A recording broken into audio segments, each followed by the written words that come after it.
another episode of Guest with Nazir. We are in the second part of our show, and I hope you have enjoyed the previous episode. Lord Ahmed, welcome in our show. Thank you.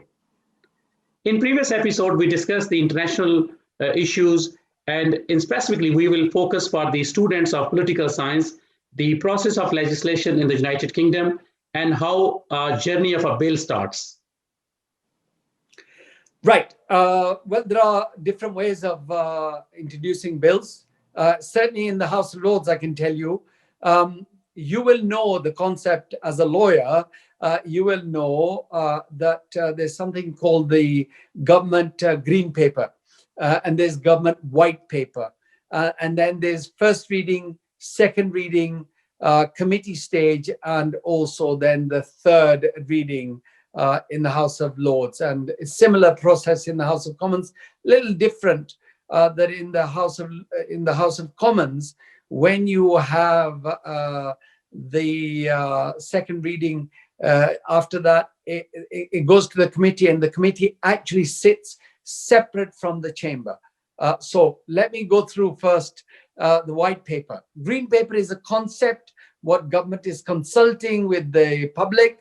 And so when they want to introduce legislation, that is then publicized, and there are many consultations with relevant groups and also relevant authorities. People make representation, and they give their concerns, and they give their opinions, and sometimes government takes notice. Other times government doesn't have to take any notice.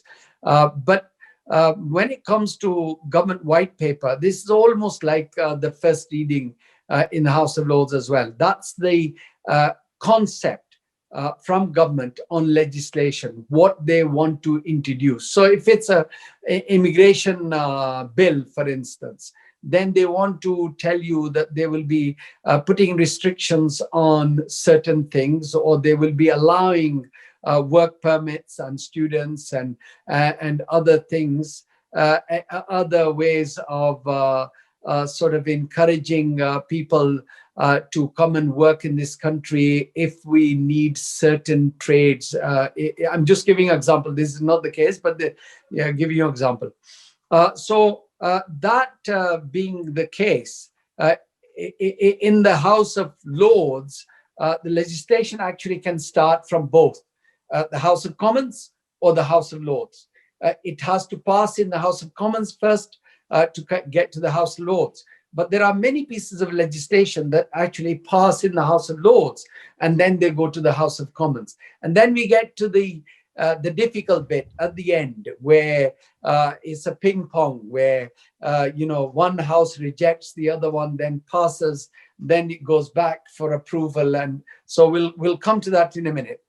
So white paper, the first reading in the House of Lords is basically a concept of what government thinking is, why there's need for legislation, what they want to do, what new proposals they will bring in, what benefits that will have, how this will make our society better, what new restrictions or whatever, all that comes in the first reading. Now, when after that, the managers of the House of Lords have to find time for, sometimes there are pieces of legislation that never find time in Parliament for second reading. But then there are many of those which find time for second reading, because that's when you get to know. Second reading is usually completed in one day. Sometimes 2 days, usually in one day, and that they start in the morning or midday, where the government minister will set out the reasons, the thinking behind the legislation. So he or she will say the government intends to introduce this bill, and these are the reasons, and we will have clause this and clause that, and that will replace the early legislation, or this will strengthen the legislation that we already have. And then they will say why they are doing it, because there are many difficulties already to prosecute people. They may even refer to some court cases. They may even refer to some abuses which they want to tighten any loopholes or any of the difficulties. And this is a regular process, by the way. I mean, every session of Parliament, you have 13 to 15, sometimes 20 pieces of legislation going through Parliament at any one year, any one session. So that is the time when people put down their names, and it is not done on party political basis. Everybody can put their name down. Everybody has the right to speak. And so after the minister, then the opposition will speak, and they will say, we disagree with this. We think that the government needs to do more on this. We think that the thinking behind this is not as good. We think that they should change we have seen the draft bill, but we want these things included in the bill. Now, then the third party will have the right to speak. And then, of course, if there's another party, or sometimes the bishops want to speak as well, and the crossbenchers want to speak, and then it opens up to everyone. And that's the time normally people like me get their 2 penneth in. So you can say, my lords, I congratulate the government for introducing this bill. However, I think that they need to bring in this, and the other. I think that these clauses are already detrimental. I don't think that they are needed. I think these need to be removed. I think that you could have other clauses which might be much more beneficial for our society than these. So, basically it's setting out your point of view. Usually people who have not spoken in the second reading then have difficulty in speaking in the committee stage, or if they do want to speak at the committee stage, because once it goes through the second reading, it goes to committee stage, and then the whole house has the right to go and put amendments. Sometimes government also, after listening to these speeches, the government also makes certain amendments as well. But then the other members from all political parties, by the way, this, it's very unusual. I have to say to you, Nazir Ahmed, that I'm amazed how Pakistan Parliament doesn't have these debates. Like, if they do, it's usually party political based, and it's what comes from the top rather than genuine representation from the people, and sort of expressing their views, and pursuing, even taking political parties on and the leadership on certain cases. So in committee stage, everything is challenged. So usually every line, every sentence is scrutinized. And that's why we say the job of the House of Lords is to scrutinize the legislation and advise the executive. And that's the stage where you actually scrutinize and you say, that's not acceptable. And we think that the House should, or the government should reconsider this clause, or this paragraph, or this sentence. I can tell you that I was in the House of Lords once. There was a bill, and there was 2 hours of debate on a sentence where it should be or the, because the meaning of the sentence changed if it was something or the something. So it's not like that every day, but you could have a situation where somebody who's very clever, very intelligent, wants to put in, and of course, many of those are lawyers, barristers, QCs. So they know when there's legislation, which are the loopholes they need tightening. And the government also has huge experience, whichever government it is. So they tighten up rules. So it goes through the committee stage. It may take 2 days, it may take 5 days, it might take 10 days. Usually it's less, but they go through page by page, paragraph by paragraph, clause by clause.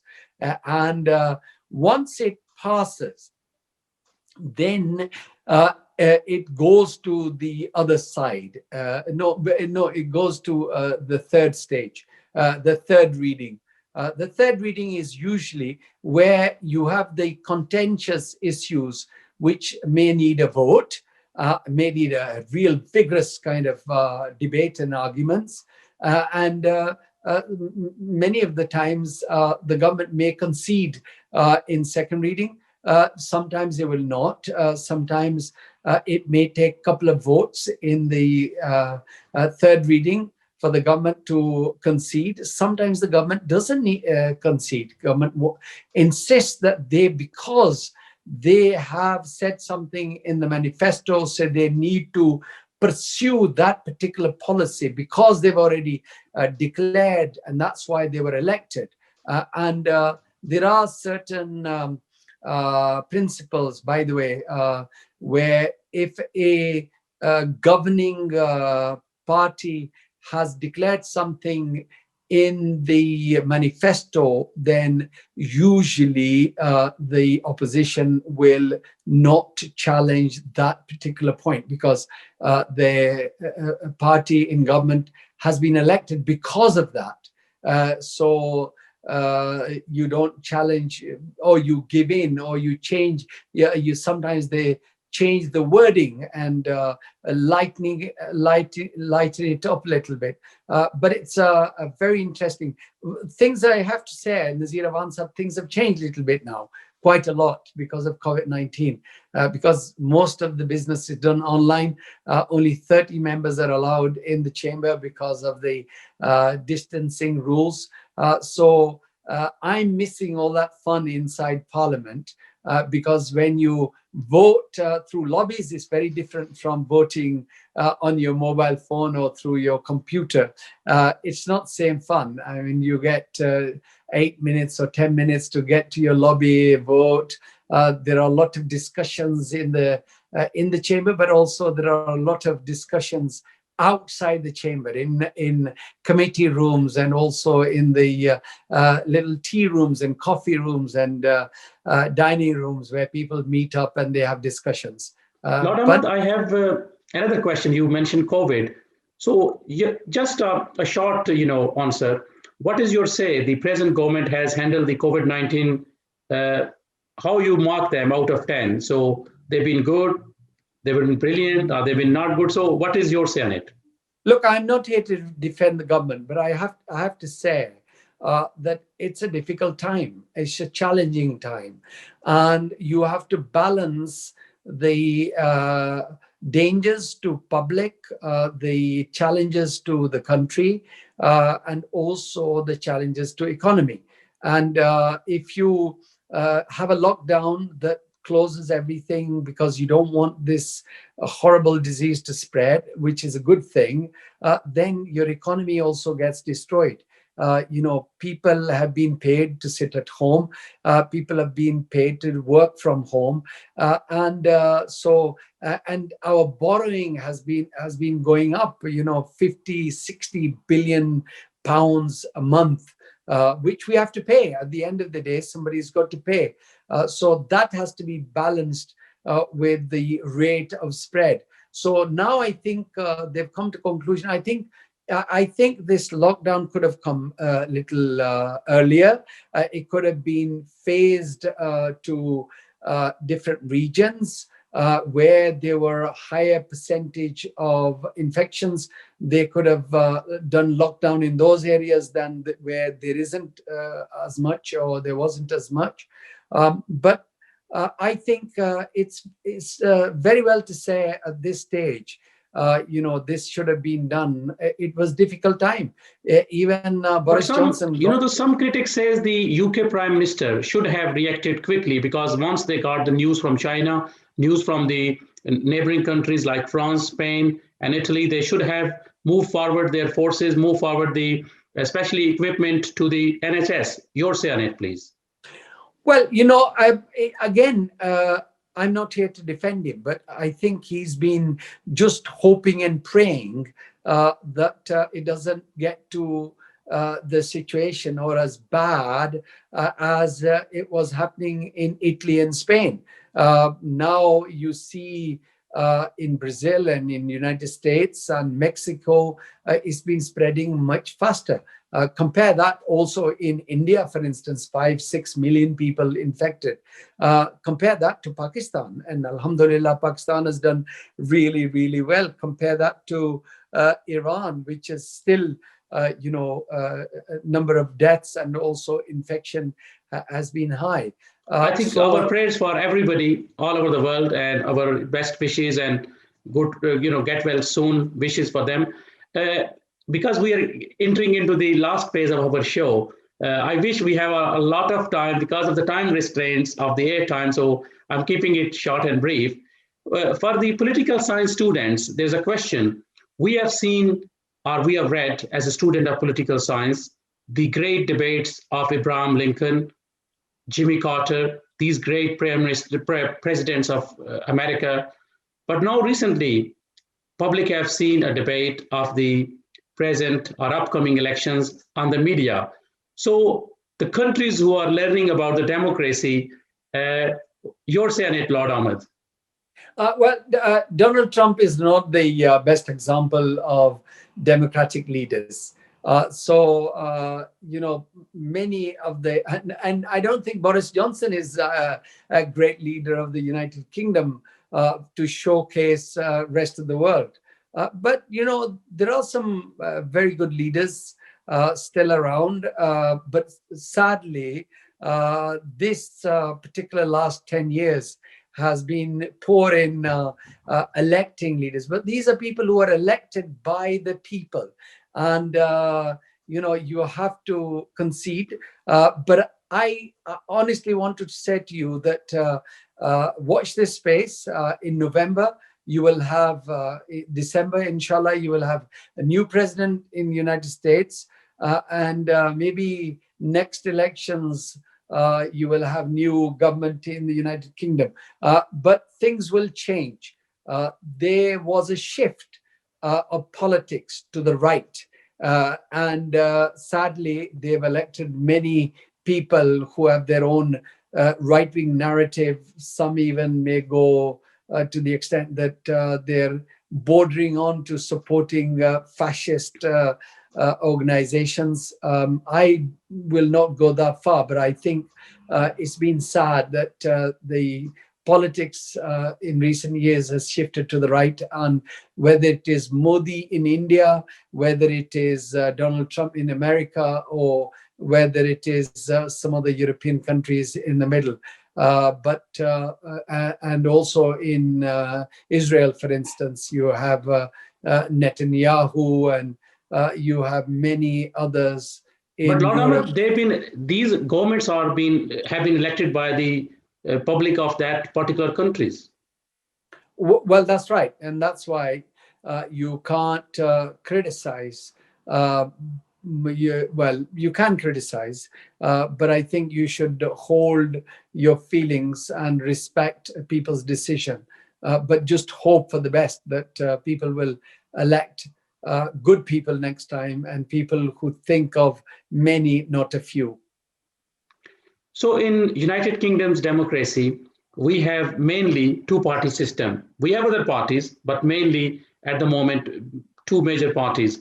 So some critics says that when a particular party comes in power, they have like dictatorship. They don't have a reflection of the views of the other public, because if, for example, if there is a marginal seats, there is a difference of few seats, and the prime minister of the majority party, then the half of the country's opinion is not reflected in that democracy. Your say on it, please.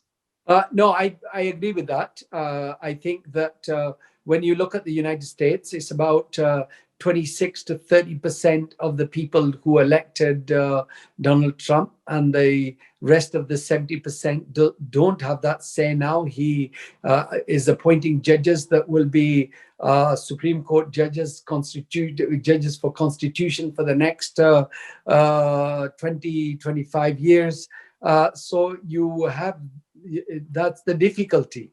And even in this country, there are many marginal seats that were won by the Conservative Party, and those people's views, although I think our political system is a little different, because they still have political parties who understand, and even if they didn't, then the House of Lords is there with about 200 members who are crossbench and who reflect the society's feelings. And there is a very robust and free media that also takes on the executive. But there are other countries which don't have the same system. And of course, there is a difficulty. Once you have a fascist, right-wing RSS, BJP type government elected in Delhi, then sadly, whether it is Rahul Gandhi who gets beaten up and who gets arrested, or whether it is the minorities like 200 million Muslims, Dalits, Sikhs, Christians, who then suddenly become, with the Citizens Amendment Act, they become second-class citizens overnight. So you do get this situation, and this is very similar to situation before 1940s, and then you had the Second World War, where sadly we lost over 66 million people. Can we say in democracy, it is a system where the majority is dictating the minorities? Yes, but they should also reflect the minorities too. They should not just dictate and they just roller coaster everything. But they should also reflect other people's views and have consideration their interest too. But sadly, we live in a real world, and that's not something that happens in these days. Lord Ahmed, some political scientists says that the UK's parliament, especially the upper house, House of Lords, should be elected not by the nomination or selection. Your say on it? No, I think they have a very good point. But then you need to give them power. You need to also pay them. If you have elected upper house, you can't say, well, the House of Commons will make the decisions and all the government comes from the House of Commons and the Prime Minister comes from the House of Commons, although we have ministers in the House of Lords too. You can't say that MPs can have 75, 80 million pounds salary per annum, but Lords can only have a daily salary only if they go to work. I've not been to work for 18 months, Nazir Ahmed Sahab, so I've not been paid. So, but don't you think that the Lords have a very big title, my Lord? So that is why. So they've been given lesser financial remuneration. Nazir Ahmed Sahab, look, I can send you a link. You can buy a title in Scotland to be a Lord for about £3,000, £2,000. So you don't, somebody said, Lord. Well, I know a few people who have bought the title of Lord. It's the responsibility and also the privilege of being part of the legislature that makes legislation for this country that you are part of. I think that's much more important than the title. Lord Ahmed, it was a nice input, especially for the political science students and our viewers. Thank you very much for joining me. Viewers, this was our second episode, Guest with Nazir with Lord Nazir Ahmed of Rotherham.